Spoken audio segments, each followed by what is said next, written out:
I just unlocked the Blackbeard, the grand prize for season 27. We have about 30 days left, so you still have some time to decide if you want to get this vehicle or not. So I figured I'd showcase and review this vehicle to help you make your decision on whether to continue grinding for this vehicle. Let me know your thoughts on the vehicle in the comment section. Anyway, let's get started. To kick things off, we'll discuss the launch and acceleration. The launch is quite good. It's not the best you're going to find in the game, but it is still incredibly competent. The same goes for the acceleration. Of course, it's not even going to come close to the best of the best like the successor or the Roadster, but it's still very competent and it can hold up to vehicles like the Orion, as you can see here. So while the acceleration doesn't blow me away, it's still pretty good. Then there's the top speed. The wiki says that it can reach 272 miles per hour. On the jailbreak map, I've consistently gone to about 250 miles per hour. On the drag strip, I can get it to 265 miles per hour. So the top speed is great, but one thing that does make it even better is the fact that the vehicle can drive on the water. This is particularly helpful if you're driving to the city. You can just cut across the lake and you don't have to go around to take a different road. Or if you're being chased by a cop, you can just drive on the water where the cop might have to just go underwater. So overall, you will consistently hit a great top speed when using this vehicle since you can drive on water. And this will be a very effective tool for you whether you're a criminal or a cop.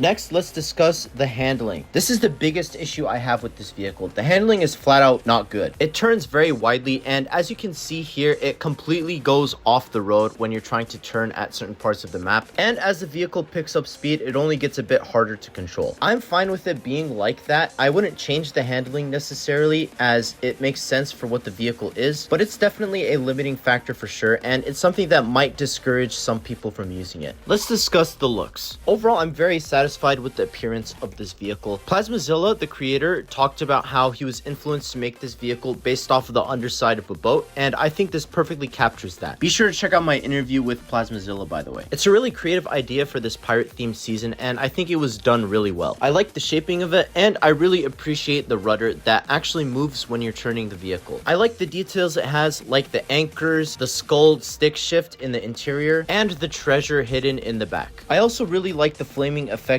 when you're driving the vehicle. The driver and passenger seat have some cockpits that go over you when you start driving the vehicle, and I think they look good, but I do wish they were slightly bigger since most Roblox avatars are going to have their heads stick out of it. Overall, I think this is a fantastic looking vehicle. As for customization, this vehicle is a little bit limited in that regard. It does support 2 body colors, but I'm not super satisfied with how that was implemented. I wish the rudder and the line on the side were part of the main vehicle body color, and the second body color was instead given to the engines. It also does not support a spoiler, but I'm completely fine with that. I largely am satisfied with the customization of this vehicle, but there are a few things that I think could have been better. Now let's finish up by discussing a few other aspects of the vehicle. It has a great reverse speed at 106 miles per hour, which is one of the best in the game. It has a unique engine sound and it sounds really good.